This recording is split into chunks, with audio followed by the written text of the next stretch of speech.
드렸나이다. 아멘. 성탄절을 맞이해서 기다리는 사람들이 몇 종류가 있을 텐데요. 첫 번째, 우리 어린아이들 같은 경우, 요즘에 좀 어린아이들이 참 귀하고 그래서 어린아이들은 성탄절에는 무슨 날이냐, 소원하던 선물을 받는 날이다, 그렇죠? 그래서 선물 받기를 기대하는 사람들.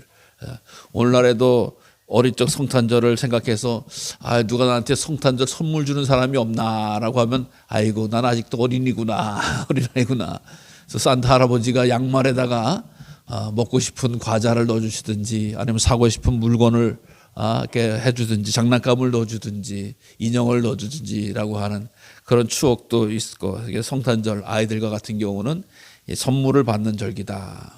또 이 사업을 하시는 분, 장사를 하시면 성탄절에도 돈 좀 벌어야 되겠다. 그래서 성탄절에는 모임도 많고 또 잘 나가는 물건도 있고, 혹은 무슨 또 어떤 식당이라든가 필요 현장이라든가 또 이렇게 또는 숙박업소라든가 호텔이라든가, 그래서 그 사람들에게 화려한 성탄절을 알리기 위해서 화려한 조명과 또 여러 가지 홍보 수단을 통해서 사람들 초대하죠. 성탄절을 통해서 돈을 좀 벌어볼 사람들.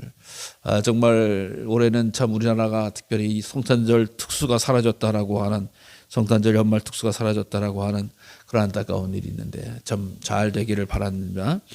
또 성탄절을 맞이해서 젊은 연인들은 사랑을 서로 고백하고 더 우리들의 사랑을 또 깊게 하는 과정으로 삼기도 하죠. 그래서 이번 성탄절에 어떻게 하면 데이트를 더 즐겁게 할까, 더 행복하게 할까, 그래서 영화도 보고 또 먹으러 가고 어디도 다녀오고 하가 그러면서 이 성탄절 계획을 짜기도 합니다. 그러나 우리 믿음의 성도들은 성탄절을 맞이해서 하나님 앞에 감사하면서 주님을 기다리면서 또 어떻게 거룩한 예배를 드릴까라고 해서 과거에는 새벽송도 돌기도 하고 또 찬양 축제도 하기도 하고 또 우리처럼 거룩한 예배를 구별해서 드리기도 하죠. 그래서 성탄절을 맞고 기대하는 그런 종류는 참으로 여러 가지 모습을 가지고 있다라고 하는 것을 보게 됩니다.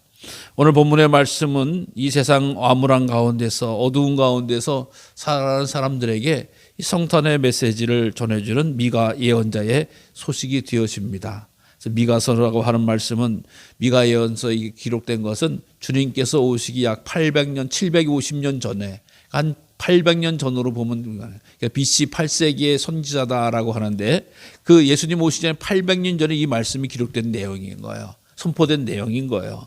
그러면서 제일 먼저 선포하는 말씀이 땅에 대해서, 사람에 대해서 이야기하는 거, 땅에 대해서, 도시에 대해서, 베들레헴 에브라다야, 너는 유다 족속 중에서 작을지라도 이스라엘 다스릴 자가 네게서 네게로 나올 것이라.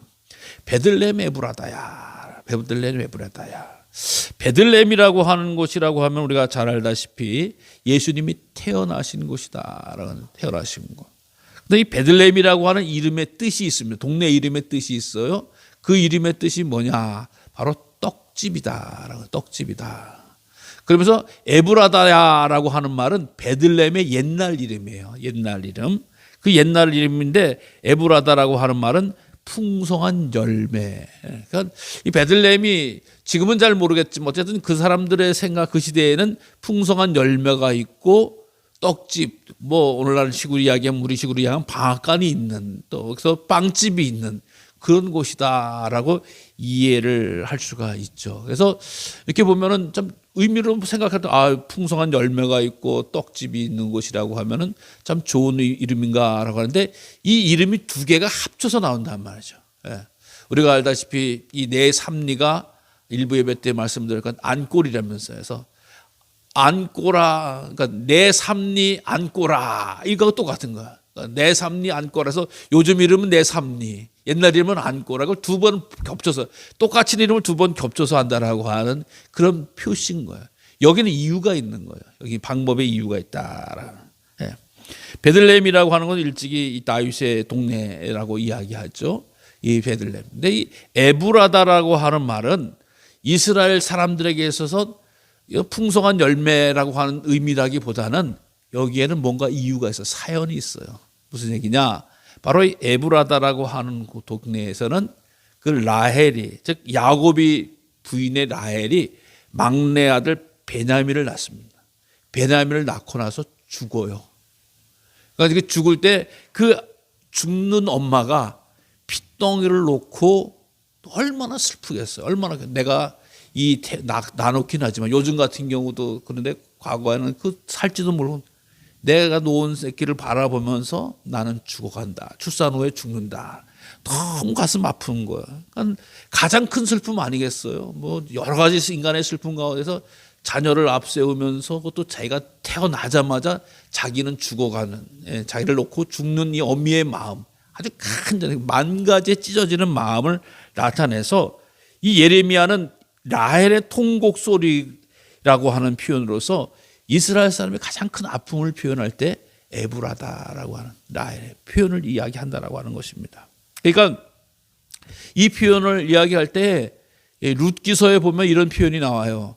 룻기서에 보면은 이제 룻하고 엘리멜렉이 결혼을 해서 이 베들레헴 땅에 이 가뭄이 들어서 모압 땅으로 이주를 하게 되는데 여기도 룻기를 엘리멜렉을 표현할 때에 베들레헴 에브랏 사람이다. 유다 베들레헴 에브라다라고 하는 표현을 쓰는데 그래서 이게 이 에브랏이라고 하는 곳이 이게 좋은 의미, 건강한 의미보다는 슬프고 왠지 애잔하고 아픈 거. 왜?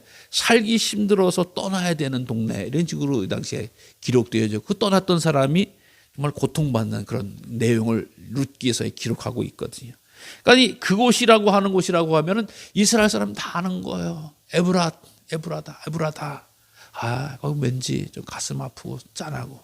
우리도 뭐 작게는 강화에서도 어느 동네 가면은 거기 좀 안 좋은 동네라든가 어떤 불편한 마음이 있고 도시로 보면 어떤 도시는 활기차고 막 성장하는 도시, 공업도시, 무슨 농업도시 뭐 이렇게 있지만 어디는 좀 역사적인 아픔을 안고 있는 도시 이런 식으로 하는 것처럼 에브라다라고 하는 곳이 베들레헴이라고 하는 곳입니다.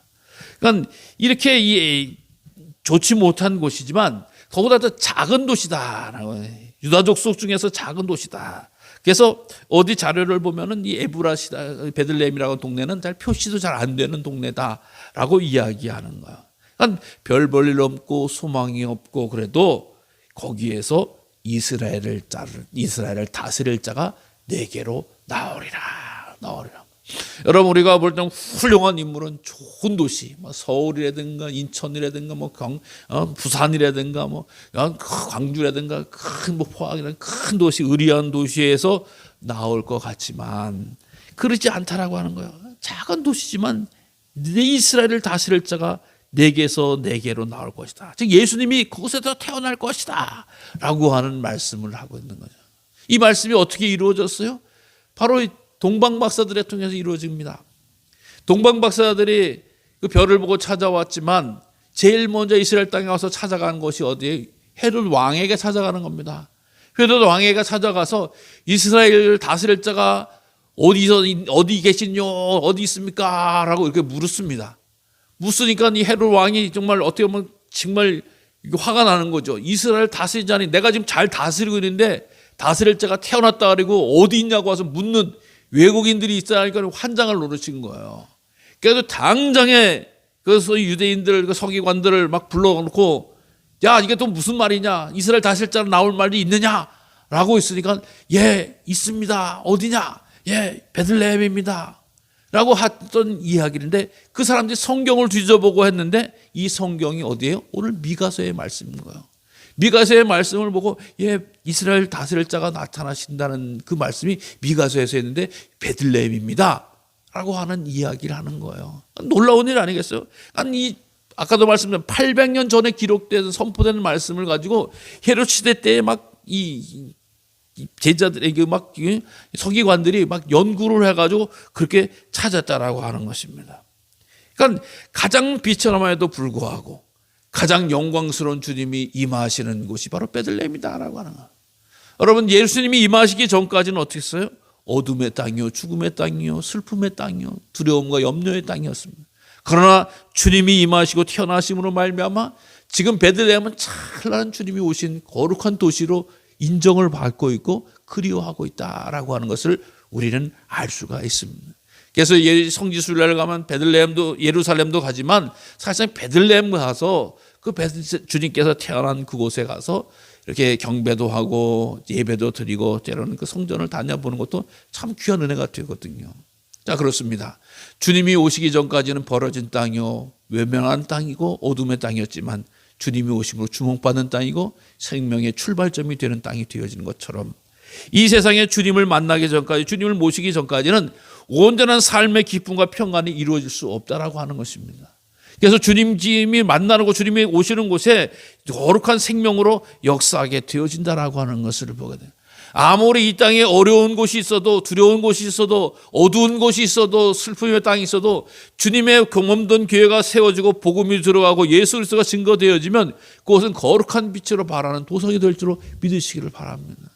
예수 믿기 전에 우리나라 한국 땅은 정말 변두리 같은 땅이었어요. 우리가 알다시피 연세도 평균 수명도 적고 삶도 그 서양 사람들이 볼 때는 거의 원주민이 토속민처럼 있어서 우리나라 오려면은 막 풍토병 주사도 맞고 들어와야지 되는 그런 땅이었습니다. 암울한 땅이었다라고 하는 겁니다.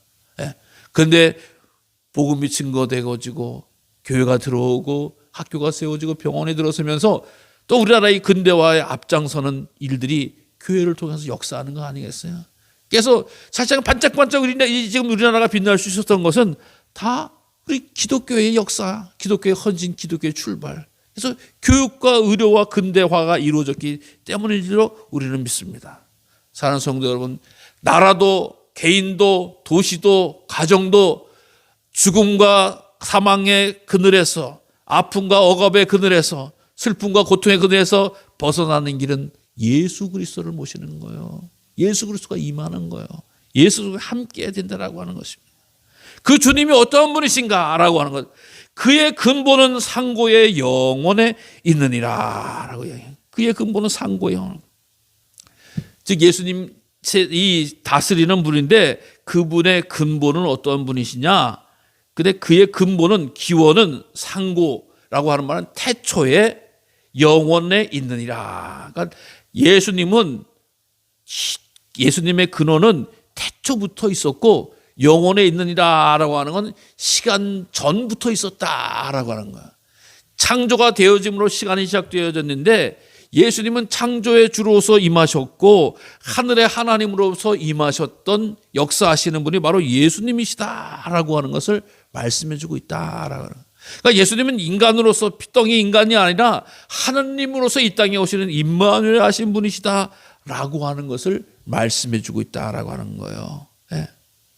여러분, 우리 주님께서 그럼에도 불구하고 가장 작은 도시에 가장 작은 자리, 우리가 알다시피 말구 위에 오신 그 주님 어떤 주님이십니까? 왜 이렇게 연약하고 적게 왔습니까? 바로 우리 주님께서는 겸손하면 왕으로 이 땅에 오셔야 했기 때문이다라고 하는 거예요. 네. 겸손의 왕으로 드러나시기 위함이다. 왕이라고 하면은 정말 우리가 화려한 왕궁에 와야 될 것 같아서 또 좋은 또 도시에 올 것 같아서 그런 것이 아니라 연약한 자리에 낮은 자리에 오셨던 분은 바로 겸손한 왕이시다. 이미 스가랴에서도 말씀합니다. 주님께서 그는 겸손해서 나귀를 타시나니 나귀의 작은 것 곧 나귀 새끼들아.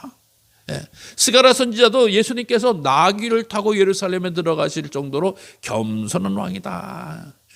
왕은 모두 다 흰 백마를 타야 되는 거죠. 큰 말을 타야 되는 거죠. 그래서 이 말을 통해서 다른 사람을 지배하는 자의 모습처럼 돼야 되는데 나귀는 터덜. 그럼에도 불구하고 왕의 모습을 통해서 나귀를 태웠는데 그 나귀 탄 것은 겸손한 것이지 짓밟거나 지배하기 위한 것이 아니다라고 하는 것을 말씀해 주고 있는 거예요. 사실 이 주님께서 겸손의 모습으로 오시고 겸손한 길을 가셨던 것은 우리 모두에게 가장 귀한 비밀을 알려주고 있는 거예요.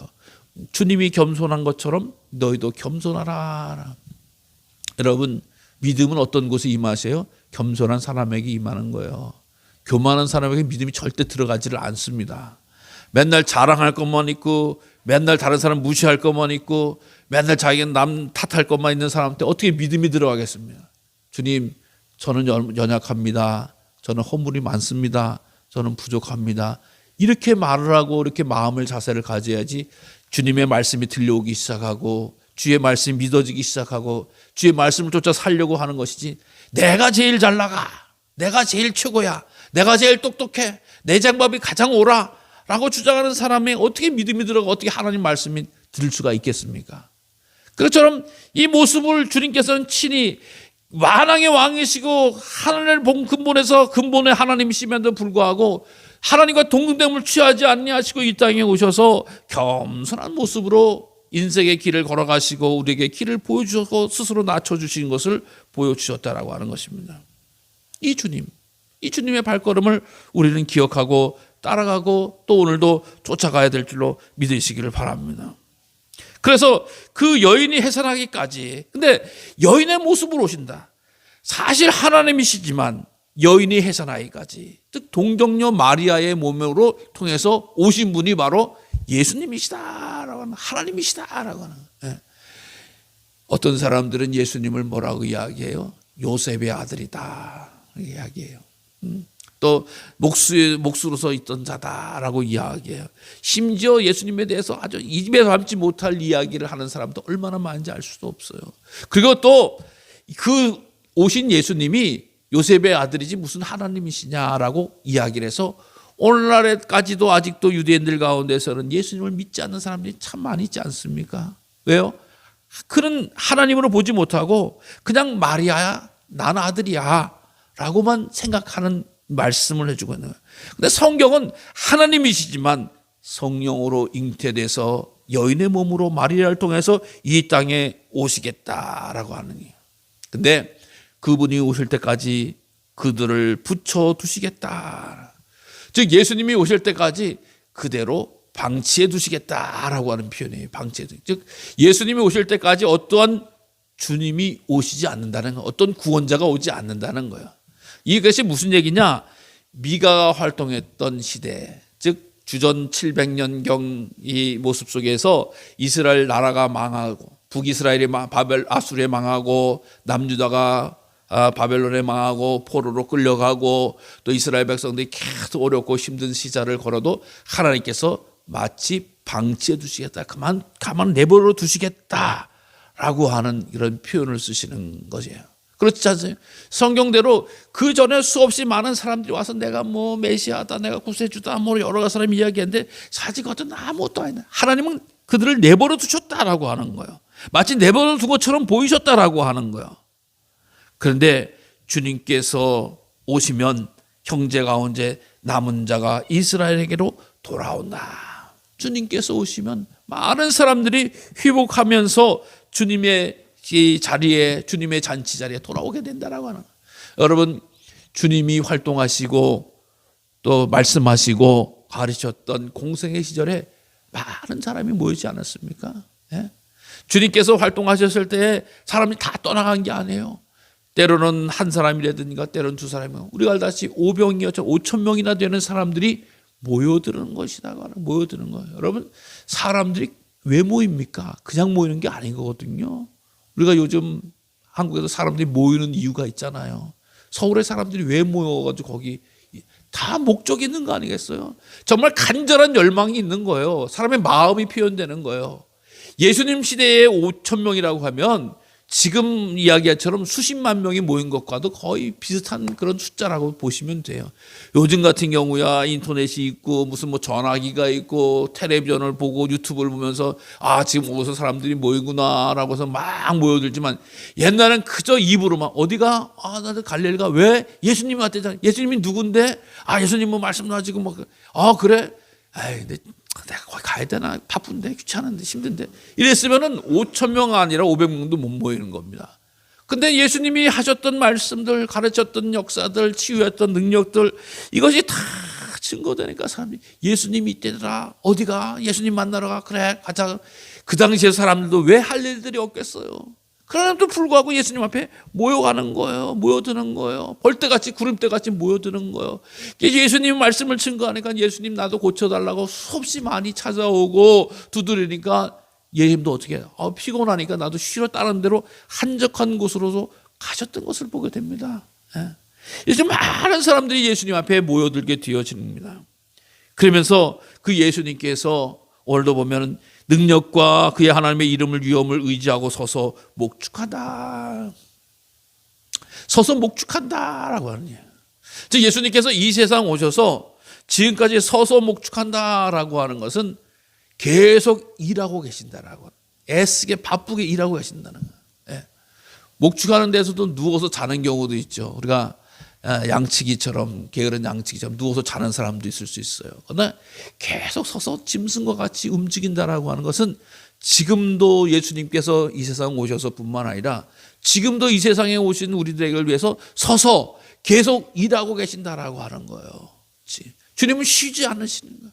즉 이 세상 오셔서 우리를 위해서 지금도 하늘 보자 우편에서 중보하면서 기도하고 계시고, 또 이 세상에 재림의 주로 오시기를 기대하고 준비하고 계시고 출발하고 계셨다라고 한 사실을 말씀해 주는 거예요. 예. 그러니까 주님은 우리를 위해서, 구원의 사역을 위해선 끊임없이 움직이고 끊임없이 사역하시고 끊임없이 자비와 은총을 베풀어 주시면서 그분의 이름이 영광을 받으시기를 소망하고 계신다라고 하는 거예요. 그래서 이제 그가 창대하여 땅끝까지 미치리라. 우리 주님의 이름이 온 세상에 퍼진다는 거예요. 온 세상에 퍼진다. 여러분, 우리 주님께서 이렇게 비천한 도시, 천한 곳에, 일찍이 작은 곳에 오셔서, 또 아버지도 왕도 아니고 목수의 아들로 자라나서 있었지만 그 예수님의 그 존귀하신 이름이 우리까지 듣는 거예요. 우리는 100여 년 전에 이 땅에는 들어왔지만 오늘날도 끊임없이 주님이, 예수님의 이름이 온 세상에 퍼져나가는 거예요. 정말 오지래도 아무리 극한 땅이라도 예수님의 이름이 안 퍼져나가질 않아요. 계속 퍼져나가는 거예요.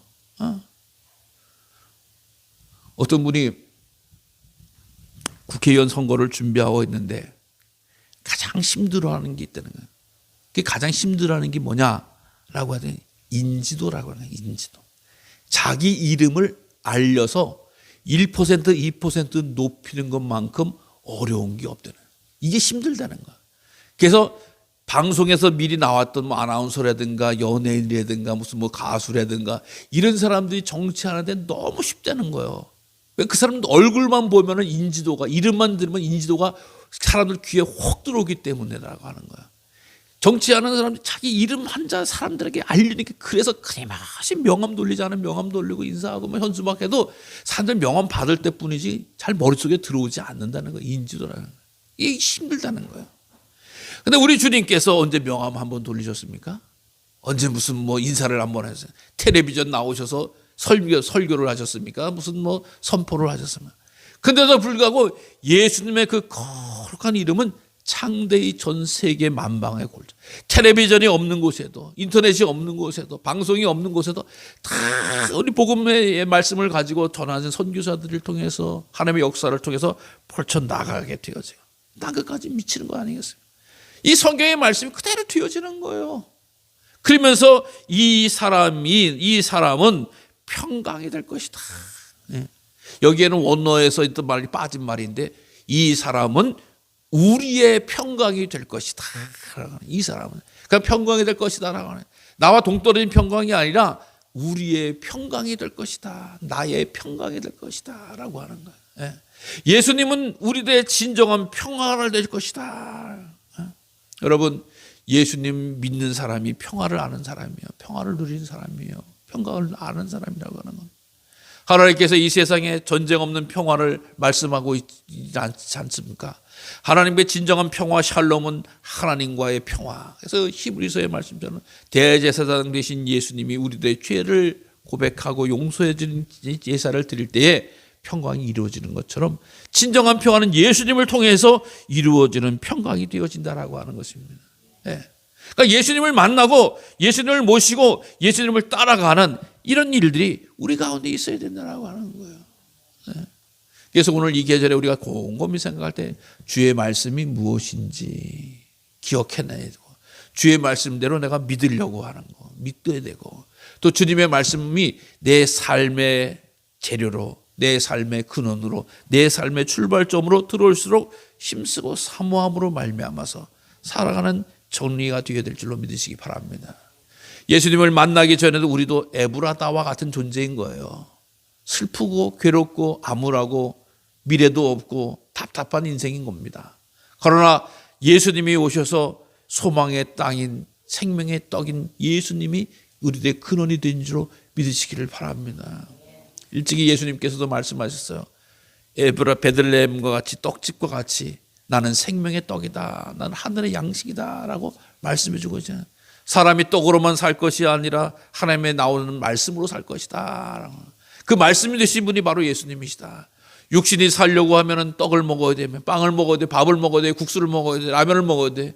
그러나 그것은 육신을 살리는 거지만 영원히 사는 길이 있는데 영생의 하늘 양식 되신 예수님을 먹어야지만이 살 수 있다라고 하는, 예수님을 믿어야지만이 영생에 이를 수 있다라고 하는, 예수님을 믿어야지만이 구원에 이를 수 있다라고, 그 예수님을 잘 먹고 마시는 것이 영원한 생명에 나아가는 자가 되어진다라고 하는 거예요. 우리는 하나님의 특별한 은총 가운데서 주님의 자녀가 되어지고 하늘 양식을 먹고 마시는 자인 줄로 믿습니다. 그래서 우리에게는 구원이 있습니다. 우리에게는 영생이 있습니다. 우리에게는 희망이 있고 우리에게는 축복이 있는 줄로 믿으시기를 바랍니다. 주님께서 그 길을 열어놓으셨다는 사실을 기억하시면서 베들레헴 에브라다의 모습으로 우리를 보고 계시는 하나님께 나아가는 거룩한 백성 되어져서 이 절기에 그 생명 되신 예수님을 온전히 모시고 주님과 동행하시는 복을 넉넉히 누리는 우리 모두가 되어지시기를 간절히 주님의 이름으로 축원합니다. 기도하겠습니다.